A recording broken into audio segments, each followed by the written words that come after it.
أهلا بيكم مع وصفة جديدة من وصفات هافنز كيتشن. النهاردة هنعمل مع بعض بودنج الشوكولاتة. صحي جدا وينفع لكل أنواع الدايت، وخصوصا للي عامل كيتو أو لو كارب دايت أو مرضى السكر، وكمان خالي من الجلوتين وغني بالبروتين. يلا بينا نشوف هنعمله ازاي.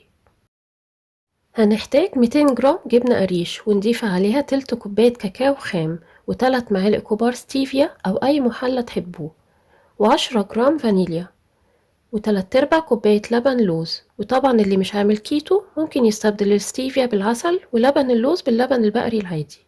وهنضرب المكونات كلها مع بعض بالهاند بلندر أو الخلاط لغاية ما يبقى القوام ناعم وكريمي من غير أي تكتلات.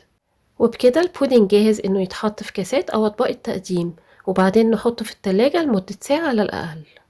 وبعد ما يطلع من التلاجة هنزينه برشة كاكاو وأي نوع مكسرات تحبوه، أو من غير تزيين خالص وبرضه هيطلع طعمه حلو قوي. تحلية سهلة وسريعة وصحية وهتعجب الكبار والأطفال. جربوها وقولولي رأيكم في الكومنتس. ولو عجبتكم ما تنسوش السبسكرايب والجرس واللايك والشير عشان توصل لكم كل وصفاتنا الجديدة. وبالهنا والشفا.